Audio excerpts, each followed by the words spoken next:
Début de la matinée. À vrai dire, je n'ai rien à raconter de particulier aujourd'hui. En fait, si. Ça fait des mois que je garde ça pour moi, mais je crois que j'ai besoin d'en parler. Comment formuler? Bon, j'ai trompé mon mari, voilà. J'ai trompé Marc.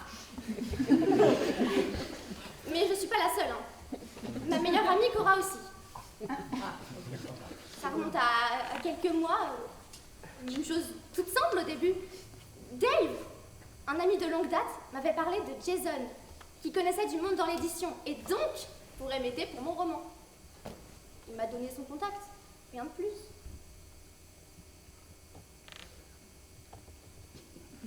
J'ai fini par rencontrer Jason au cours d'une soirée.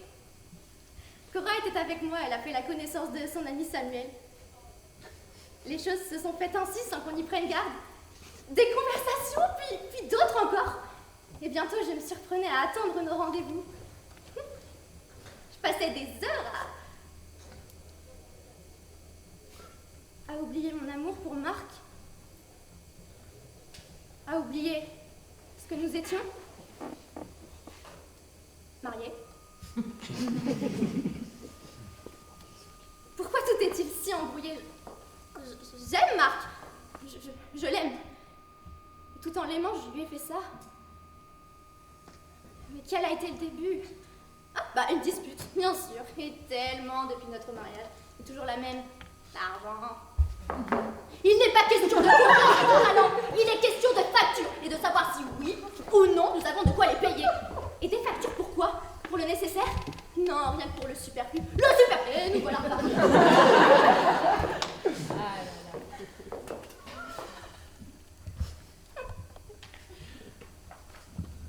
7 ans.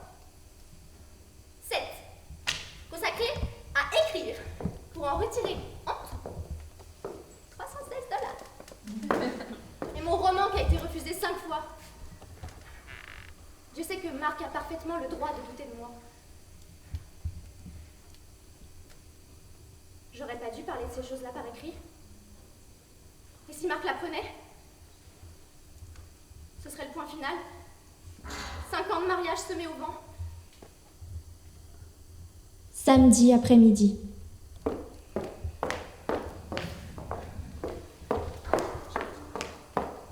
Jamais je ne reverrai Jason. Oui. Ce sera dans l'ordre. Je suis allée m'asseoir sur le lit ce matin. Marc dormait encore. Je ne lui dirai jamais la vérité à propos de Jason. Il compte trop pour moi. Je peux pas le perdre. Dimanche soir. Retour des ennuis. Encore une dispute. Et à propos de quoi?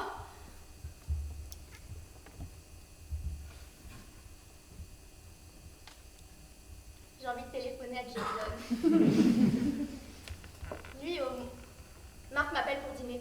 J'ai pas envie de manger. J'ai pas même envie de rester ici. Peut-être téléphonerai-je à Jason un peu plus tard. Juste pour lui dire bonjour. Lundi après-midi. Je suis sortie pour aller téléphoner à Jason. J'ai déjà essayé de l'appeler hier soir chez lui au Stanley Club. La standardiste m'a répondu qu'il était sorti. Je pensais à le joindre aujourd'hui à son bureau. Je suis allée téléphoner au drugstore.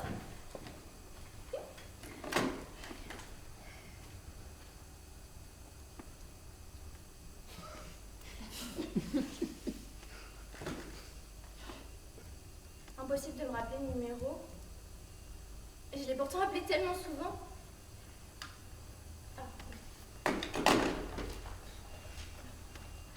Marc travaille au bureau d'un magazine. Design Handbook ou Designer Handbook. J'ai oublié ça aussi. J'ai appelé tellement souvent que je sais que le numéro est sur une page de droite. Design.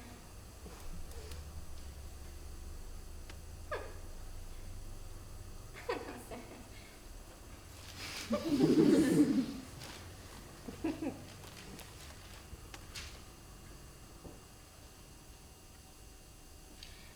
il y a Design Magazine, mais c'est pas à droite. Bah, je vais les appeler.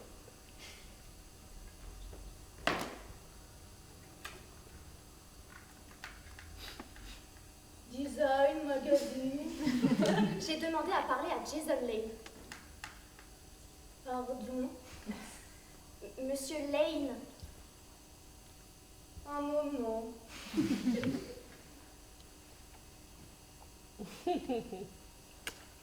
Voulez-vous me rappeler le nom? Monsieur Lane. J'ai dû me tromper de numéro. Vous voulez peut-être dire Madame Payne? Non, non. Excusez-moi, c'est une erreur. Bah, de toute évidence, c'était pas le bon numéro. Bon, bah, j'essaierai de l'appeler ce soir chez lui au Stanley Club. Je repense à quelque chose. La voix de cette standardiste. Je jurerais que c'était la même que j'entendais les autres fois. Lundi soir. J'ai appelé le Stanley Club pendant que Marc était descendu chercher 2 cafés. J'ai dit à la standardiste, comme toutes les fois, je voudrais parler à Monsieur Lane, s'il vous plaît. Ne quittez pas. Quel nom? Monsieur Lane, j'ai appelé je ne sais combien de fois. Je vais revoir la liste, ne quittez pas. Hein.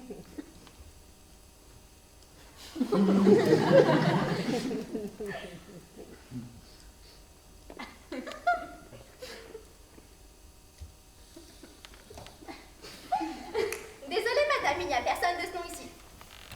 Mais je vous dis que j'ai téléphoné. Êtes-vous sûre d'avoir le bon numéro, madame? Bah oui, c'est bien le Stanley Club. En effet. Bah c'est là que je téléphone.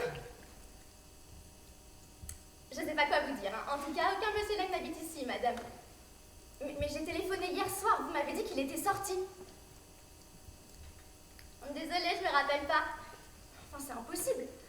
Je vais bien voir la liste, mais ça changera pas, hein.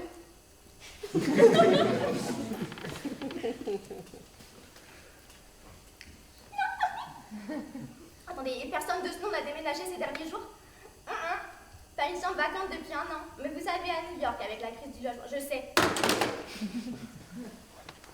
Mais il fallait bien qu'il soit quelque part. Enfin, je l'ai pas rêvé quand même. Pas plus que Cora n'avait rêvé ça. Samuel! Mais lui aussi habitait là. Est-ce que monsieur Samuel Norton est ici? Ne quittez pas.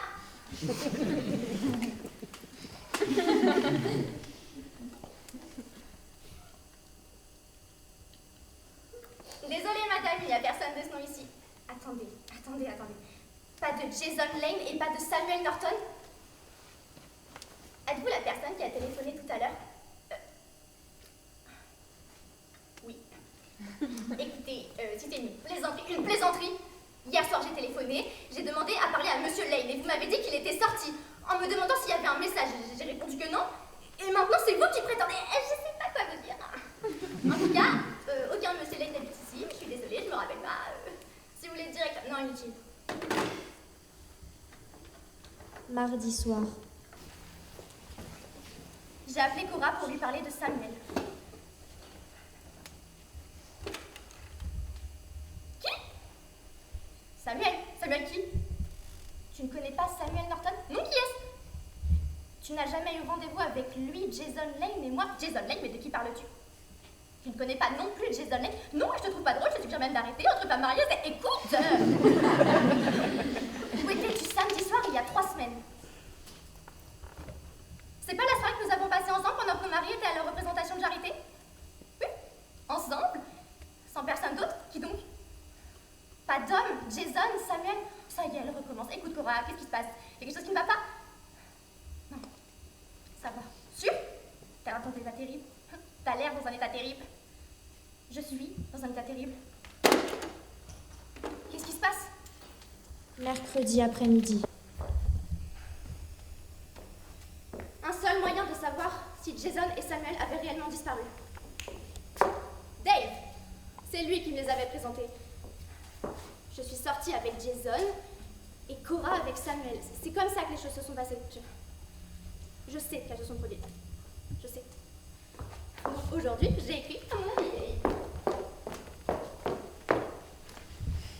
Et j'ai pris mon répertoire.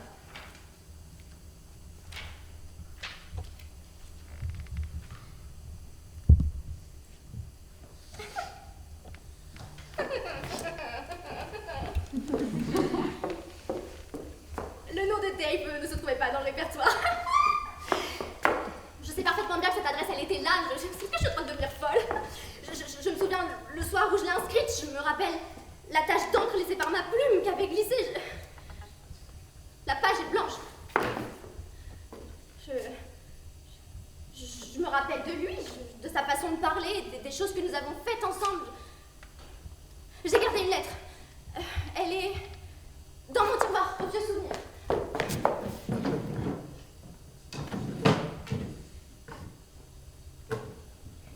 Elle y va. Et j'avais des photos.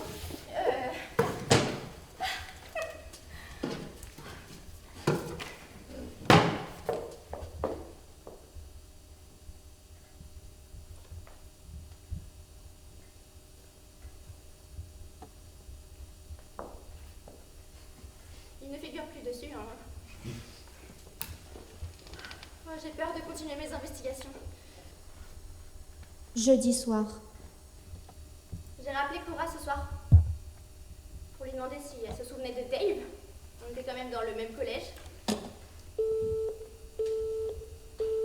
Le numéro que vous demandez n'est pas attribué.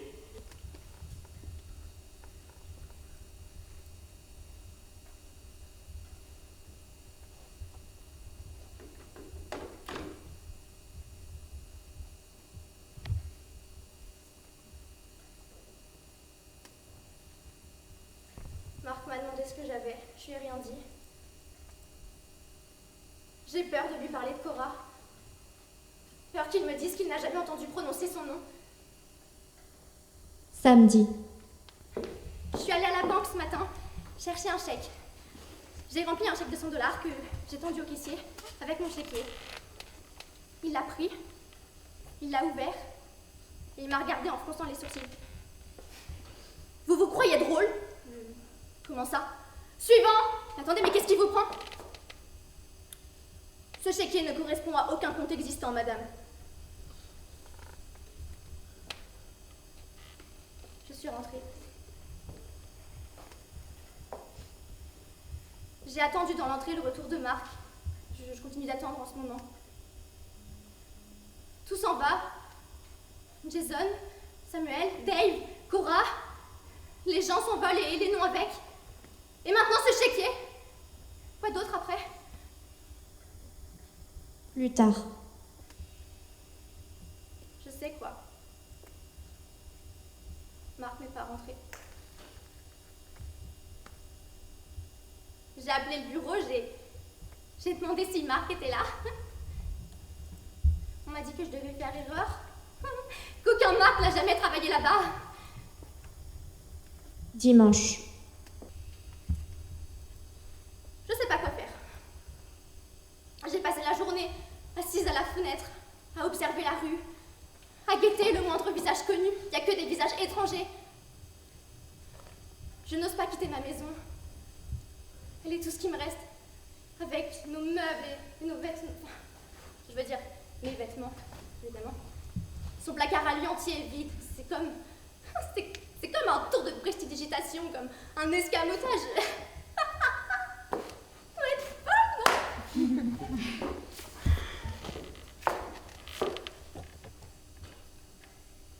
Le répertoire entier est vide. Il reste plus mon nom, rien que mon nom. J'ai appelé les quelques numéros dont je me souvenais. Ma sœur, une cousine, un oncle. Pas de réponse. Pas même de sonnerie. Leur numéro ne fonctionnait plus donc. Aucun d'eux n'est plus là. Et j'ai feuilleté l'album photo cet après-midi. L'album photo. Il ne représente plus personne. Hein. Marc n'y est plus, ni nos familles, ni nos amis. Il y a de quoi. Sur la photo de mariage, je suis assise, toute seule, à une immense table. Mon bras était tendu et courbé pour enlacer un mari fantôme.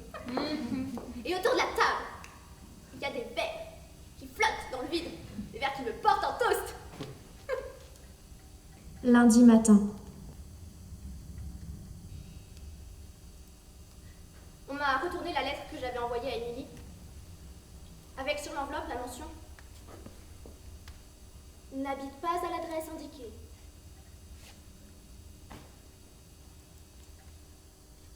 Lundi soir.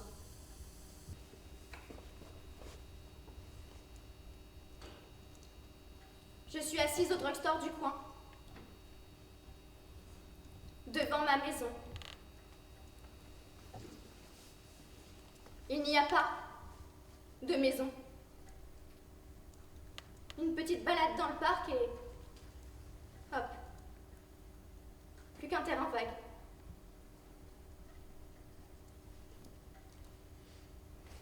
Je n'existe plus désormais en tant qu'individu. Tout ce que je possède, c'est mon corps et les vêtements qui me recouvrent. Tous mes papiers d'identité ont disparu de mon portefeuille.